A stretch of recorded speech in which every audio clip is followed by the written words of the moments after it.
I was attacked and assaulted last night walking home in Chicago. Initially, I wasn't going to speak out about this because I didn't want anyone to know that this had happened to me.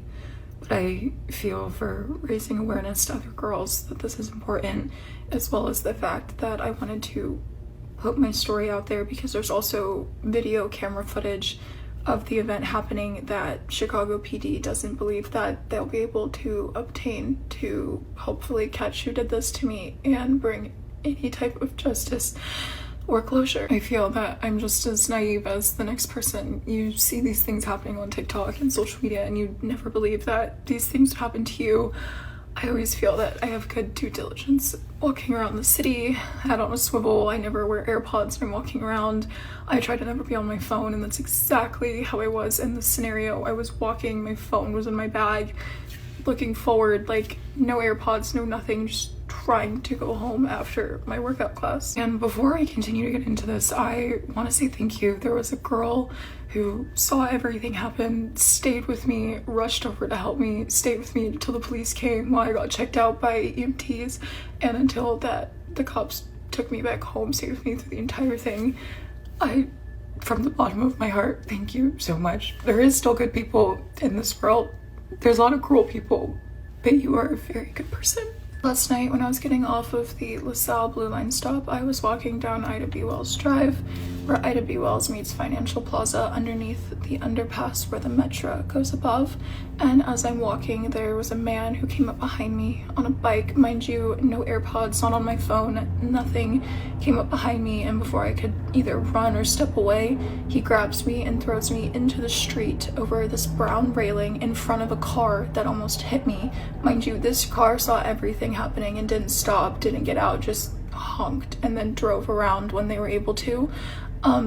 As this man grabbed onto me and threw me into the street, he also got a hand on my leggings, ripped my leggings off of me, so I'm completely exposed in the street, where he then proceeded to grab me and assault me in the middle of the street with everyone to see. There was a So tell me again how Chicago is super safe. I just want to know, with a shortage of well over 1,000 police officers, a budget from the police department that's being cut by roughly $90 to $100 million, with, the mayor saying that you don't need any additional help or the National Guard inside of Chicago, and a woman is saying that she basically got abused and assaulted in the middle of the street. Tell me how Chicago is super safe. Tell me, do you feel super safe? Because I know that they're going to go over to the Bean and they're going to go to certain places and try to make it seem like, oh no, Chicago is super safe. It's not a big deal and all of this stuff. I regularly get videos and camera footage and all of this stuff that's sent to me on a regular basis from the train and a CTA, the Chicago Transit Authority, where people are basically complaining. Even the people that work for the Chicago Transit Authority are complaining and saying that it's not safe. They don't feel safe, that, more funding is being cut from the rail system. And so, of course, Brandon Johnson's message is, A, Trump, stay away from us. We don't want to work with you. We don't want to help you actually make Chicago safe. And B, send us some more money. Send us billions of dollars, and continue to put billions of dollars into the pockets of politicians, while we also raise taxes, because we are facing, recently, just revealed today, a $1.5 billion budget deficit. And that's in addition to the $734 million from the schools that the schools need, and the $100 million roughly that they're trying to cut from the police department. And this woman is saying that they have cameras and all of this stuff, and the police department won't even, pull the cameras. They remove ShotSpotter. They remove any kind of preventative situation. And what they're telling you is, not only do they want to defund the police, because yes, Brandon Johnson was a heavy proponent of defunding the police, they say that it's community organizers that's going to ensure that the crime goes down, especially for stuff like this. And also, I just want to throw one more caveat before we get back to her story. One of the things that they also advocate that they do is reduce the crime level of what it is. So the severity of the crime itself. So if it's a felony, you're regularly going to get that reduced down to a misdemeanor so that they can then fudge the numbers and say that violent crime is down over in Chicago. I want to hear the rest of her story. Let's hear it. Girl who saw everything happening, and she ran up and she started screaming at him. He then proceeded to throw the rest of my body into the street because my legs were hanging over this railing, and then got on his bike and ran away. Sped away, however you want to put it.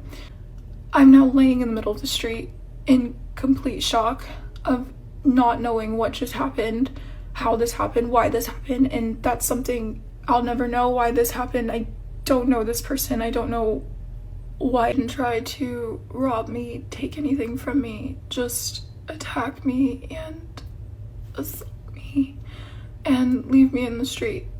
And the worst part is there's a camera that caught everything, as well as another girl who saw everything and gave her statement to the police. But Chicago PD believes that they can't obtain the camera footage to know who this guy is, anything about the scene, because it's on Metra property. Man was about 5'8", Hispanic, wearing actually an identical black hoodie to mine. And is it possible that it could have been an illegal migrant, or am I being too not conscious or not PC to ask that type of question? Is it a possibility that this could have been prevented if we'd had Trump and the National Guard going in and helping the police department and assisting them on getting the crime down and getting things taken care of, that this woman wouldn't even be telling this story? And wearing a COVID surgical mask, and was also on a little kid's bike. I had no intentions of ever bringing this online, talking about this honestly to anyone else who already knows, but I feel like not enough girls talk about their stories and what happens to them, and it doesn't bring enough awareness and attention, because I feel like we see this stuff online and on TikTok every day. I see it, and it's one of those things that you never believe would happen to you, but unfortunately it can. Honestly, it just pains me to know that this man is still out there and can do it to another girl, another guy for that instance, and I don't know if he'll ever get caught or if I will ever get justice for what had happened. Obviously did my due diligence and I filed a police report. The girl I was with made a statement. We showed them exactly where it happened, what cameras caught everything, and I don't know if anything will ever come from this, but I just wanted to get this out there. I want girls. You know ain't nothing coming from this. You know ain't nothing coming from this. In Chicago to be safe, even if you're someone who is as safe as me and who takes every possible precaution to make sure something like this never happens to her, and it still happens. I guess my message to girls in Chicago is no matter how safe you think you are, no matter if it's the same path you walk every day, no matter if you think you're taking every precautionary measure to be safe, you can always be safer. Keep your head on a swivel and just... I would be livid if this was my daughter. I would be absolutely livid. I would be looking to move immediately, because the first thing that we have to do, is we got to be very careful about the things that we surround ourselves with, and we got to do our due diligence to make sure that we protect ourselves, because you can't depend on politicians, you can't depend on the police, and you certainly can't depend on a liberal city with bad policing and policy to protect you. Maybe a community organizer or a therapist is going to come and try to save you from a Hispanic person riding a little kid's bike and trying to assault you in the middle of the street, and they can't even get the camera footage, and you got to go and put a statement in instead of being able to call the police to come and assist you. Let me know what you guys think inside of the comments. Make sure y'all tap into the Patreon. Link is in the description. Teach Hanley, 40% off your first order, 20% off for life. I love y'all. I appreciate you. I'm going to holler at you guys later. Peace.